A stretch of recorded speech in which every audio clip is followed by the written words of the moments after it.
ಚುನಾವಣೆ ಗೆಲ್ಲೋದು ಅಂದ್ರೆ ಬರೀ ನಂಬರ್ಗಳ ಆಟ ಅನ್ಕೊಂಡ್ರೆ ಅದು ತಪ್ಪು. ಅದು ಜನರ ಆಸೆ ಆಕಾಂಕ್ಷಗಳು, ಒಂದು ಕ್ಷೇತ್ರದ ವಾಸ್ತವ ಮತ್ತು ನಾಯಕತ್ವದ ನಡುವೆ ನಡೆಯುವ ಒಂದು ಸಂಕೀರ್ಣವಾದ ವ್ಯವಹಾರ. ಆಡಳಿತಕ್ಕೂ ಜನಾದೇಶಕ್ಕೂ ಇರೋ ಈ ಸಂಬಂಧವನ್ನ ಬಿಡಿಸಿ ನೋಡಕ್ಕೆ ಬನ್ನಿ ನಾವು ಕರ್ನಾಟಕದ ಗೋಕಾಕ್ ಕ್ಷೇತ್ರದ ಒಳಗೆ ಆಳವಾಗಿ ಇಳಿದು ನೋಡೋಣ.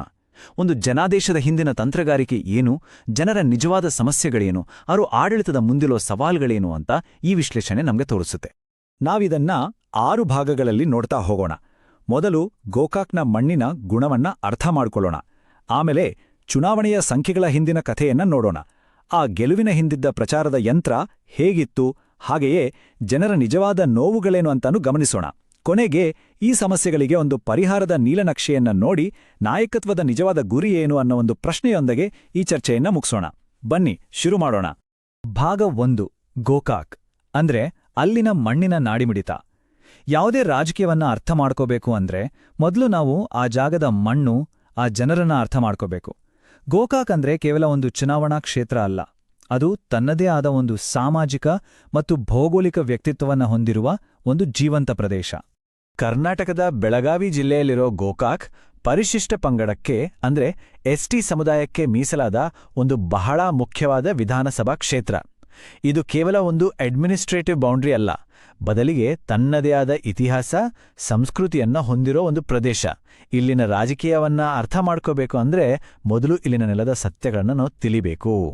ಈ ಚಿತ್ರ ನೋಡಿ ಗೋಕಾಕ ಕ್ಷೇತ್ರದ ಅಸಲಿ ಸ್ವರೂಪ ನಮ್ಗೆ ಗೊತ್ತಾಗತ್ತೆ.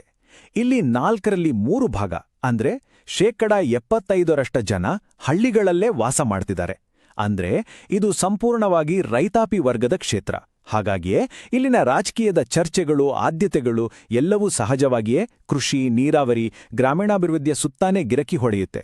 ಜನರ ಬದುಕು ಮಳೆ ಮತ್ತು ಮಾರುಕಟ್ಟೆಯ ಮೇಲೆ ನಿಂತಿದೆ.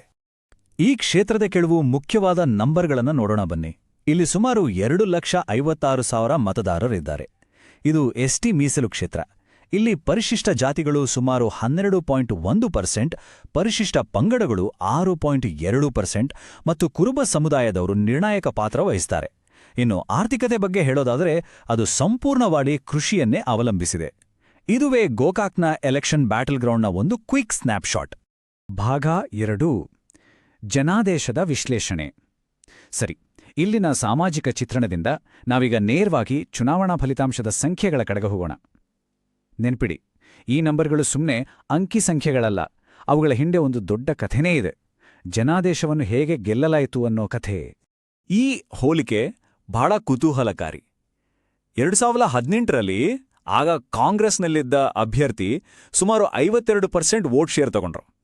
ಅದೇ 5 ವರ್ಷಗಳ ನಂತರ 2023ರಲ್ಲಿ ಅದೇ ವ್ಯಕ್ತಿ ಆದರೆ ಈ ಸಾರಿ ಬಿಜೆಪಿಯಿಂದ ಸ್ಪರ್ಧಿಸಿ 55.31% ಮತಗಳನ್ನು ಗಳಿಸ್ತಾರೆ. ಇದೇ ಸಮಯದಲ್ಲಿ ಕಾಂಗ್ರೆಸ್ನ ವೋಟ್ ಶೇರ್ 41.97%ಗೆ ಇಳಿದಿದೆ. ವ್ಯಕ್ತಿಯೊಬ್ಬರೇ, ಆದರೆ ಪಕ್ಷ ಬದಲಾದಾಗ ಇಷ್ಟೊಂದು ದೊಡ್ಡ ಮಟ್ಟದ ಬದಲಾವಣೆ ಆಗೋಕೆ ಹೇಗೆ ಸಾಧ್ಯವಾಯಿತು? ಹಾಗಿದ್ರೆ ಈ ಇಡೀ ಚುನಾವಣೆಯ ಕಥೆಯನ್ನೇ ಬದಲಾಯಿಸಿದ ಆ ಒಂದು ನಂಬರ್ ಯಾವುದು? ಅದುವೇ 13%. ಇದು ಕಾಂಗ್ರೆಸ್ನಿಂದ ಬಿಜೆಪಿಗೆ ಆದ ವೋಟ್ ಶೇರ್ ಸ್ವಿಂಗ್. ಈ 13% ಮತಗಳ ಬದಲಾವಣೆಯೇ 2023ರ ಫಲಿತಾಂಶವನ್ನ ನಿರ್ಧರಿಸಿದ ಆ ಗೇಮ್ ಚೇಂಜಿಂಗ್ ಫ್ಯಾಕ್ಟರ್. ಈ ಸ್ವಿಂಗ್ ಯಾಕಾಯ್ತು ಅನ್ನೋದನ್ನ ನಾವು ಆಳವಾಗಿ ಅರ್ಥ ಮಾಡ್ಕೋಬೇಕು. ಭಾಗ 3, ಪ್ರಚಾರದ ಯಂತ್ರಾಗಾರ. ಆ 13% ವೋಟ್ ಸ್ವಿಂಗ್ ಆಗೋದ್ರಿಂದೆ ಕೇವಲ ಜನರ ಮನಸ್ಥಿತಿಯಷ್ಟೇ ಇರೋಲ್ಲ, ಒಂದು ಚೆನ್ನಾಗಿ ಪ್ಲಾನ್ ಮಾಡಿದ ಸುಸಂಘಟಿತವಾದ ಪ್ರಚಾರ ಯಂತ್ರ ಕೂಡ ಕೆಲಸ ಮಾಡಿರುತ್ತೆ. ಈಗ ಹಾಲಿ ಶಾಸಕರ ಗೆಲುವಿನ ಹಿಂದಿದ್ದ ಆ ಸ್ಟ್ರಾಟಜಿಕ್ ಮೆಷಿನರಿಯ ಒಳಗೆ ಹೋಗಿ ನೋಡೋಣ ಬನ್ನಿ. ಒಂದು ಕ್ಯಾಂಪೇನ್ನ ಅಸಲಿ ತಾಕತ್ತೆಲ್ಲಿದೆ ಅಂತ ತಿಳ್ಕೊಳ್ಳೋಕೆ ನಾವು ಈ ಫ್ರೇಮ್ವರ್ಕ್ ಬಳಸ್ಬೋದು. ಇದು ಕೇಳುತ್ತೆ, ನಿಮ್ಮ ಹತ್ರ ಇರೋ ಸಂಪನ್ಮೂಲ ಎಷ್ಟು ಬೆಲೆ ಬಾಳುತ್ತೆ, ಅದು ಅಪರೂಪನಾ, ಬೇರೆಯವರು ಅದನ್ನ ಸುಲಭವಾಗಿ ಕಾಪಿ ಮಾಡ್ಬೋದಾ ಅಂತ. ಇಲ್ಲಿ ನೋಡಿ, ಹಾಲಿ ಶಾಸಕರ ವೈಯಕ್ತಿಕ ವರ್ಚಸ್ಸು ಅಥವಾ ಲೋಕಲ್ ಕ್ಲೌಟ್ ಅದು ಅತ್ಯಂತ ಶಕ್ತಿಶಾಲಿ. ಯಾಕಂದ್ರೆ ಅದು ಮೌಲ್ಯಯುತ, ಅಪರೂಪ ಮತ್ತು ಬೇರೆಯವರು ಅದನ್ನು ಅನುಕರಿಸೋದು ಬಹುತೇಕ ಅಸಾಧ್ಯ. ಅದೇ ರೀತಿ ಬೂತ್ ಮಟ್ಟದ ಕಾರ್ಯಕರ್ತರ ಜಾಲ ಕೂಡ ಒಂದು ದೊಡ್ಡ ಆಸ್ತಿ. ಆದರೆ ನೀರಾವರಿಯಂಥ ಅಭಿವೃದ್ಧಿ ಕೆಲಸಗಳು ಮುಖ್ಯನೇ, ಆದರೆ ಬೇರೆ ಸರ್ಕಾರ ಬಂದರೆ ಅದನ್ನು ಮುಂದುವರಿಸ್ಬೋದು. ಹಾಗಾಗಿ ಈ ಗೆಲುವಿನ ನಿಜವಾದ ಲಾಂಗ್ ಟರ್ಮ್ ಶಕ್ತಿ ಬಂದಿರೋದು ವೈಯಕ್ತಿಕ ಪ್ರಭಾವ ಮತ್ತು ಸಂಘಟನೆಯಿಂದ. ಸರಿ, ಈ ಟೇಬಲ್ ನೋಡಿದರೆ ನಮಗೆ ಕ್ಲಿಯರಾಗಿ ಗೊತ್ತಾಗತ್ತೆ ಕ್ಯಾಂಪೇನ್ನ ಸ್ಟ್ರೆಂತ್ ಎಲ್ಲಿದೆ, ವೀಕ್ನೆಸ್ ಎಲ್ಲಿದೆ ಅಂತ. ತಳಮಟ್ಟದ ಸಂಘಟನೆ ಅಂದ್ರೆ ಬೂತ್ಸ್ ಮ್ಯಾನೇಜ್ಮೆಂಟ್ ಮತ್ತೆ ಜನರ ಜೊತೆ ನೇರ ಸಂಪರ್ಕ ಇದರಲ್ಲಿ ಕ್ಯಾಂಪೇನ್ ಅದ್ಭುತವಾಗಿ ಕೆಲಸ ಮಾಡಿದೆ. ಅದಕ್ಕೆ 5ಕ್ಕೆ 5 ರೇಟಿಂಗ್. ಆದರೆ ಅಭಿವೃದ್ಧಿ ಯೋಜನೆಗಳನ್ನ ಜನರಿಗೆ ತಲುಪಿಸೋ ವಿಷಯದಲ್ಲಿ, ವಿಶೇಷವಾಗಿ ಇನ್ಫ್ರಾಸ್ಟ್ರಕ್ಚರ್ ಡೆಲಿವರಿಯಲ್ಲಿ ಅದು ದುರ್ಬಲವಾಗಿದೆ. ಇದರರ್ಥ ಏನು ಅಂದ್ರೆ ಸಂಘಟನೆಯ ಬಲದಿಂದ ಆಡಳಿತದಲ್ಲಿರೋ ಕೊರತೆಗಳನ್ನ ಮರೆಮಾಚುವಲ್ಲಿ ಯಶಸ್ವಿಯಾಗಿದ್ದಾರೆ ಅಂತ. ಇಲ್ಲಿ ಒಂದು ಕ್ಷಣ ನಿಲ್ಲೋಣ. ಪ್ರಚಾರದ ತಂತ್ರಗಾರಿಕೆಯ ಆಚೆ ಯೋಚನೆ ಮಾಡಿದಾಗ ಒಂದು ಆರೋಗ್ಯಕರ ಪ್ರಜಾಪ್ರಭುತ್ವದ ಹೃದಯ ಭಾಗದಲ್ಲಿರೋದು ಮಾಹಿತಿಪೂರ್ಣ ಮತ್ತು ಜವಾಬ್ದಾರಿಯುತ ಸಾರ್ವಜನಿಕ ಚರ್ಚೆ. ನಾವು ಕೇವಲ ವ್ಯಕ್ತಿಗಳನ್ನ ನೋಡಿ ಚರ್ಚೆ ಮಾಡೋದಕ್ಕಿಂತ ಸಿಸ್ಟಮ್ಸ್ ಅಂದ್ರೆ ವ್ಯವಸ್ಥೆಗಳು ಮತ್ತು ಪಾಲಿಸಿಗಳ ಬಗ್ಗೆ ಮಾತಾಡಿದಾಗ ಮಾತ್ರ ಸಾರ್ವಜನಿಕ ಸಂವಾದಕ್ಕೆ ಒಂದು ಘನತೆ ಬರುತ್ತೆ. ಇದು ನಮ್ಮ ಸಾಂವಿಧಾನಿಕ ಮೌಲ್ಯ ಕೂಡ ಹೌದು.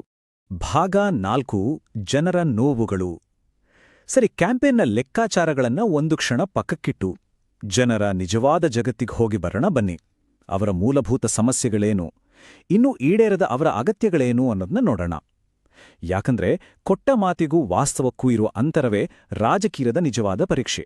ಜನ ಯಾಕೆ ಬೇಸರದಲ್ಲಿದ್ದಾರೆ ಅಂತ ನೋಡಿದ್ರೆ ನಮ್ಗೆ ಮುಖ್ಯವಾಗಿ 3 ಕಾರಣಗಳು ಕಾಣಿಸುತ್ತವೆ. 1, ಕಲ್ಯಾಣ ಯೋಜನೆಗಳ ನಿರಾಸಕ್ತಿ, ಅಂದ್ರೆ ಸ್ಕೀಮ್ಗಳ ಲಾಭಗಳು ಜನರಿಗೆ ಸರಿಯಾಗಿ ತಲುಪ್ತಿಲ್ಲ. 2, ಅಭಿವೃದ್ಧಿಯ ಅಂತರ, ಹಳ್ಳಿಗಳ ರಸ್ತೆ, ನೀರು, ಶಾಲೆಗಳಂತಹ ಮೂಲಸೌಕರ್ಯಗಳಲ್ಲಿ ಇನ್ನೂ ಹಿನ್ನಡೆ ಇದೆ. ಇನ್ನು 3ನೇದು ಉದ್ಯೋಗದ ಬಿಕ್ಕಟ್ಟು, ಅಂದ್ರೆ ಹೆಚ್ಚಾಗ್ತಿರೋ ಕೃಷಿ ಸಂಕಷ್ಟ ಮತ್ತು ಗ್ರಾಮೀಣ ನಿರುದ್ಯೋಗ. ಈ 3 ಸಮಸ್ಯೆಗಳು ಒಂದಕ್ಕೊಂದು ಬೆಸೆದುಕೊಂಡಿವೆ. ಆ ಅಭಿವೃದ್ಧಿಯ ಅಂತರ ಅನ್ನೋ ಮಾತಿಗೆ ಯಂಕನಮರಡಿ ಪ್ರದೇಶದಿಂದ ಬಂದಿರೋ ಈ ಒಂದು ದೂರು ಜೀವಂತ ಸಾಕ್ಷಿ. ನೀರಾವರಿ ಇಲ್ಲದೆ ಕೆಲವು ವರ್ಷಗಳಲ್ಲಿ 80% ಬೆಳೆ ನಷ್ಟ ಆಗಿದೆ ಅಂತ ರೈತರು ಹೇಳ್ತಾರೆ. ಇದು ಕೇವಲ ಒಂದು ದೂರಲ್ಲ, ಇದು ರೈತರ ಬದುಕಿನ ನೋವಿನ ಧ್ವನಿ. ಭಾಗ 5 ಆಡಳಿತಕ್ಕಾಗಿ ಒಂದು ನೀಲನಕ್ಷೆ. ಸರಿ, ಇಷ್ಟೊತ್ತು ನಾವು ಸಮಸ್ಯೆಗಳನ್ನು ನೋಡಿದ್ವಿ. ಈಗ ಇವುಗಳಿಗೊಂದು ಪರಿಹಾರದ ದಾರಿ, ಒಂದು ಬ್ಲೂ ಪ್ರಿಂಟ್ ರೆಡಿ ಮಾಡೋದು ಹೇಗೆ ಅಂತ ನೋಡೋಣ. ಜನರ ದೂರುಗಳನ್ನ ಕಾರ್ಯರೂಪಕ್ಕೆ ತರಬಹುದಾದ ಒಂದು ಸ್ಟ್ರಾಟಜಿಕ್ ಪ್ಲಾನ್ ಆಗಿ ಪರಿವರ್ತಿಸೋದು ಹೇಗೆ? ಗೋಕಾಕ್ ಕ್ಷೇತ್ರದ ಆಡಳಿತಕ್ಕಾಗಿ 3 ಸ್ತಂಭಗಳಿರುವ ಒಂದು ಅಭಿವೃದ್ಧಿ ಯೋಜನೆ ಇಲ್ಲಿದೆ. ಮೊದಲನೇ ಪಿಲ್ಲರ್ 150 ಕೋಟಿ ರೂಪಾಯಿ ವೆಚ್ಚದಲ್ಲಿ ಘಟಪ್ರಭಾ ಗೋಕಾಕ್ ಏತ ನೀರಾವರಿ ಯೋಜನೆ. 2ನೇ ಪಿಲ್ಲರ್ 50 ಕೋಟಿ ರೂಪಾಯಿ ವೆಚ್ಚದಲ್ಲಿ ಗ್ರಾಮೀಣ ರಸ್ತೆ ಮತ್ತು ಸೇತುವೆಗಳ ನವೀಕರಣ.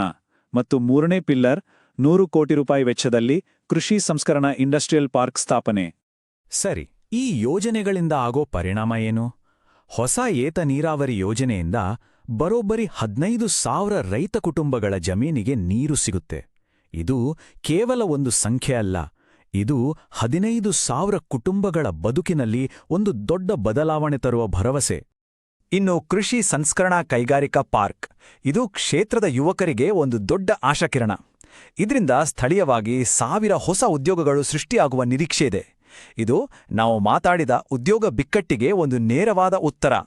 ಮತ್ತು ಗ್ರಾಮೀಣ ರಸ್ತೆಗಳ ನವೀಕರಣದಿಂದ ಏನಾಗುತ್ತೆ?